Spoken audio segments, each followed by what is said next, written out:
Another successful year of Pueblo's podcast has come to a close.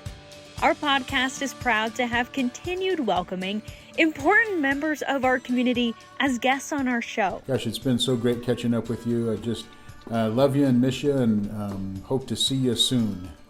Oh, that would be so great. And I love you too. I love you, Pueblo. I'm so happy for you that you're doing this podcast, Dave. This is so great for Pueblo. Throughout this year, we have spoken to organizations whose focus is education. CSU Pueblo, of course, has had championship caliber football team for several years now, since the Thunderwolves have been back. And CSU Pueblo has 3 players playing in the National Football League currently. Yes, we do. We do. And we're so very proud of all of them. And Goal fills a need that high school isn't necessarily for everyone, that high school experience. I think it's important for people to understand that at-risk youth are identified legally through a variety of different identifiers upon enrollment. Those indicators could be anything from gang involvement, it could be passing of a parent or a sibling, drug and alcohol addiction, or something as a little more vague like unexcused absences, right, Gunny? Sure. Yeah, in fact, that's our number one. We know that those happen because something isn't working in their brick and mortar, in their current environment. Some organizations help people find success. Other organizations help people through struggles. They come in again, our family advocate will greet them. You can see they sit down on the couch. They want to come in, grab something to drink. We have healthy snacks for them. They can, while they're building the rapport, they can play with the different games, color. Again, it's just building that rapport. So when our forensic interview comes back to get them and takes them back into the room to interview. And again, it's just to get the facts as to what happened to them. We've shared an inside look at a few town favorites, events that families have gone to for generations. It's been a community tradition for quite some time. These are not off-the-shelf creations. These are creations that are conceived and designed and produced right here in Pueblo. It's really enjoyable to be a part of being a part of the team that puts forward such a large event, because it's not a one-person show. It takes everybody, and we, in a typical year, we'll have somewhere between 700 and 900 people making the fair happen, and I always found it rewarding to be a part of that team. Oh, sure. That seems like it'd be a lot of fun.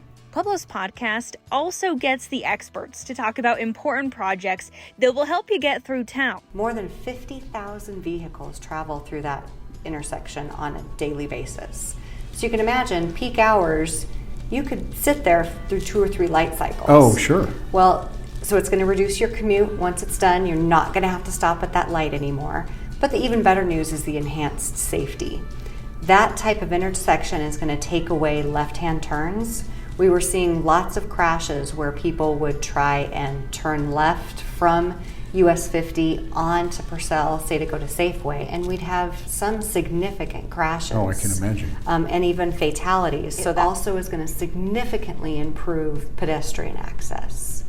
We have had fatalities in that area because it's not really built for pedestrians. Oh, sure. This new interchange will give enhanced access to both pedestrians and bicyclists. And also get through this pandemic. We have a chance to return to a normal life. We want people to know the virus is still here, and we can all take simple steps to prevent the spread of the virus. We've even commemorated big milestones, like the Pueblo flood. The first thing they wanted to ensure is that this would never happen again. So they went to the state legislature and asked for the permission to create a Conservancy district. So the Pueblo Conservancy district, which still exists today, was founded in the immediate aftermath of the flood. And they needed that to be able to basically move the river from its old location, which is now the Riverwalk, to move it to the west about a quarter mile or so along the bluff, which is where it is now, and to build a concrete levee 2.5 miles that will protect the downtown from another event of that magnitude. And that's going to be one place I know the Riverwalk is going to see a huge increase in folks getting out and enjoying the outdoors again and enjoying the things that we have to do in Pueblo. The Riverwalk is just an amazing place to just go for a walk, go have dinner. Those 90 people that made the difference, that's pretty amazing. Right, it is. Well, we used to have people stop us all the time when I worked for the Riverwalk, and they'd say, you know, I didn't vote for this. I didn't think that we could deserve something like this in Pueblo. I didn't think the water should be brought back. And then after it was built, every time we'd walk down there, people would tell us, thank you for building it. Oh, sure. And so I think that's the special part of it, is that though it faced opposition, people now see it. And it's changed Pueblo in such a unique way because it's changed how we see ourselves. Yes. It's changed.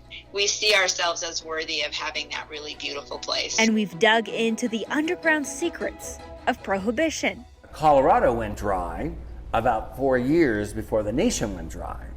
And most people don't know that. So here's the situation. Pueblo in particular, you've got this blue-collar town. Most people working at the steel mill or in associated businesses. The only time that Prohibition was lifted that we know of in the United States was in Pueblo for 1 month, and that was 2 days after the flood. And it was quote unquote for medicinal purposes. Right. So we could take that a lot of different ways. Sure. And remembered legends who've left a legacy. And what does it mean to you personally that you've continued Sarah's legacy? You know, I never thought I would be doing this by myself. You know, I always thought it was going to be Sarah and I. Always. She was like a mom to me. But I never thought I would be doing this without her. Right. And so it means a lot that I'm able to still keep the studio going. Because I think if the studio had to close after she passed, I would have been devastated. Sure. The family came to me and said, do you want the studio to stay open? Are you willing to stay and make it happen? Or do you want us to close it? And I said, no, we cannot close the studio. I said, but do I want to do this alone? No, but I will, because I don't want the studio to close. Sharing stories of our community members making a difference, because even thousands of miles away, even on a remote island called Saipan. And the biggest issue with not having a vet is there are no spay and neuters. Right, I was going to ask about that. Yeah, we haven't had a permanent vet on island for over a year now. Well, we need to put the word out that if you're a vet who would love to live in a tropical paradise, we need to get them in touch with you. I don't know how we haven't gotten anybody yet. It's a tropical paradise. There's no COVID.